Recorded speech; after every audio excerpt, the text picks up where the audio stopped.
पाकिस्तान की जी batting lineup की बात कर लेते हैं। हमारे सलमान अली आगा बातें करने में तो इतने तेज़ हैं कि उनके बराबरी कोई नहीं कर सकता। उनसे जब सवाल हुआ तो आप तो स्पिनिंग को बड़ा अच्छा खेलते हैं, कहता जब जहाँ भी बॉल आएगा मैं स्पिनिंग को ऐसा खेलूँगा कि दुनिया में कोई बैट्समैन वैसा नहीं खेल पाएगा। आज सलमान अली आगा ने हमें हैरान कर दिया। 12 गेंदों में 3 स्कोर है और लगातार स्पिनिंग खेलने के बावजूद उससे रन नहीं हो पाया, उससे पावर हिटिंग नहीं हो पाई, उससे कुछ भी नहीं हो पाया। अक्षर पटेल की बॉल पे आउट हो गया और मैं हैरान था कि ये हमारा इस टाइम टीम का कैप्टन है। उसके अलावा अगर देखा जाए तो सैम अयूब आते साथ ही हार्दिक पांड्या ने बॉल पकड़ाई। इतनी कोई खासा बॉलिंग नहीं थी, लेकिन उस भाईजान ने सीधा ऑफ द फील्ड के प्लेयर को कैच पकड़ाकर ये साबित कर दिया कि एशिया कप में अभी उनकी परफॉर्मेंस एशिया कप में ऐसी नहीं है जैसी कि हम सोच रहे थे कि वो पाकिस्तान को हेल्प करेंगे, वो पाकिस्तान को हेल्प नहीं कर पा रहे। उसके अलावा मोहम्मद हारिस की बात कर लेते हैं। मोहम्मद हारिस जसप्रीत बुमराह की बॉल में आउट हुए हैं। भाईजान अगर आपको पता है कि एक विकेट उड़ चुकी है, आपको पता है कि पिच थोड़ी डिफिकल्ट है, आप थोड़ा सा टाइम ले विकेट के ऊपर थोड़ा टाइम गुजारे, फिर पता चलता है कि हाँ यार पिच का बिहेवियर क्या है। और उसका सबसे बड़ा मैं एग्जांपल आपको देना चाहूँगा साहिबजादा फरहान की शक्ल में। देखो उस बंदे ने खड़े होकर पाकिस्तान के लिए इतना रन किया है कि पाकिस्तान 100 से ऊपर जा पाया, 120 से ऊपर एवरेज स्कोर दे पाया। हमने 127 स्कोर क्यों कर लिया, क्योंकि साहिबजादा फरहान ने 44 बॉलों में 40 स्कोर किया है, लेकिन फिर भी उस बंदे ने 3 छक्के लगाए हैं, जिसमें से 2 छक्के तो उसने जसप्रीत बुमराह को करे हैं।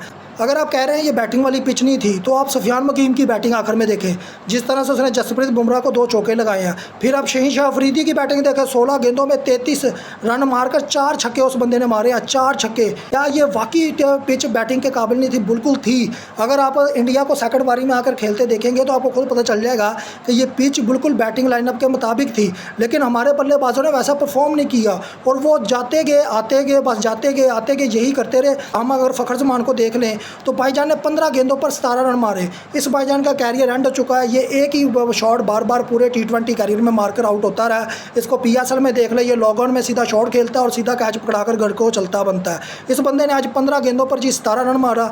कोई इतनी एक्स्ट्रा ऑर्डिनरी इनिंग नहीं खेली। सिर्फ 2 प्लेयर थे जिन्होंने एक्स्ट्रा ऑर्डिनरी इनिंग खेली, एक फरहान साहबजादा और एक हमारा बॉलर शहीन अफरीदी, जिसने 33 मारा, जिसने 40 मारा, और इनका रन मिलाकर बड़ी मुश्किल से हम 127 मार पाए। 9 विकेटें हमने इंडिया के हाथ में दे दी।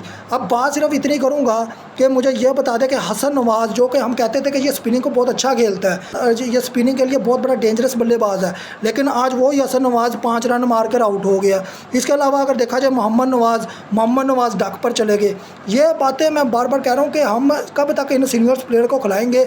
अब मोहम्मद नवाज कितना एक्सपीरियंस बल्लेबाज है, कितना एक्सपीरियंस ऑलराउंडर है, लेकिन उस भाईजान ने डक में जाकर ये साबित कर दिया कि उसका भी अब कैरियर ज़्यादा नहीं रहा। अब इसके अलावा Faheem Ashraf, I don't know Faheem Ashraf team में क्या कर रहा है। हर कोई कहता है कि जी इसकी जगह हसैन तलत को खिला ले, हसैन तलत को खिला दे, और मुझे लगता है हसैन तलत को खिला भी लेना चाहिए। अगर 14 बॉलों में 11 रन नहीं मारना है तो मेरे ख्याल में आपका तो कैरियर बिल्कुल ही एंड हो चुका है। आपकी पूरी बैटिंग लाइनअप ने जो आज इतनी नाकस कारकर्दगी दिखाई है, मैं हैरान हूँ कि हम सोच रहे थे कि हम 160 170 मारेंगे और इंडिया को प्रेशर में लेकर आएंगे, लेकिन हमने जो अपनी आज बैटिंग का हाल देखा और हमने जो ओमान के खिलाफ बैटिंग की थी उसमें भी मोहम्मद हारिस का बहुत बड़ा क्रेडिट था। लेकिन आज मोहम्मद हारिस ने वो करके दिखाया कि भाईजान मेरे ऊपर ज़्यादा यकीन नहीं रखना। हम एक मैच के अंदर बैटिंग करते हैं, दूसरे मैच को हम भूल जाते हैं।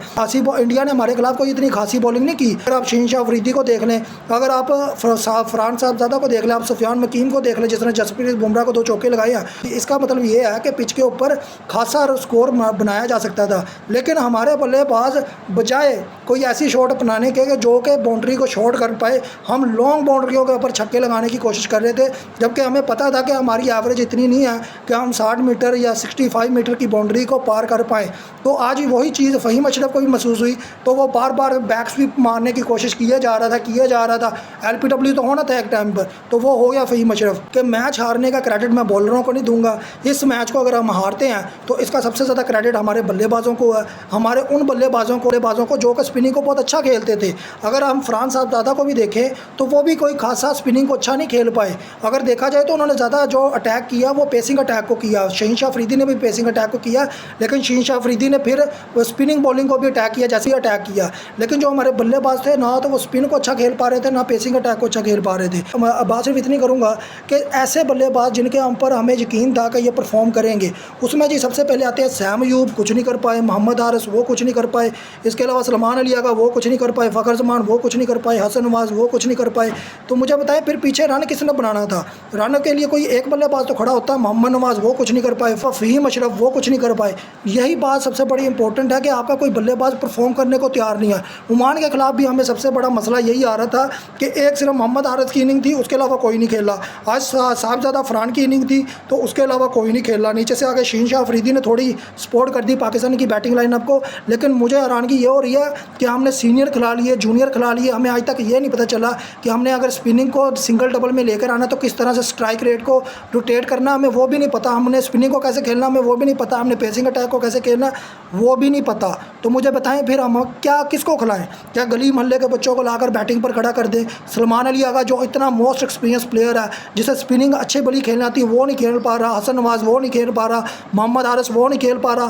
फ़खर जमान वो नहीं खेल पा रहा। सैम अयूब वो नहीं खेल पा रहा। तो भाई खेलना किसने है? फिर हमें भी बता दो ना, हम कि मैच देखना ही छोड़ देते हैं। आप यही चाह रहे हो कि पाकिस्तानी क्रिकेट फैंस मैच हमेशा देखने के लिए छोड़ दें, क्योंकि इसमें 127 स्कोर करने वाली कोई बात नहीं थी। ये वो पिच थी जिसमें हमने ओमान के खिलाफ 160 किया, और ये इतने की पिच है, 160-70 रन बड़े आराम से इस पिच में हो सकता है। लेकिन हमारे बल्लेबाजों ने वो काम कर दिखाया जो हम 25 सालों से करते आ रहे हैं। चाहे हमारे वो लेजेंड्स प्लेयर हो जिसमें जुवेद मियाँदाद हो, इमरान खान हो, वो कभी इंडिया के खिलाफ नहीं जीत पा रहे थे। आज हमारे जो जूनियर बल्लेबाज हैं, सीनियर बल्लेबाज हैं, वो भी नहीं वैसी बैटिंग कर पा रहे।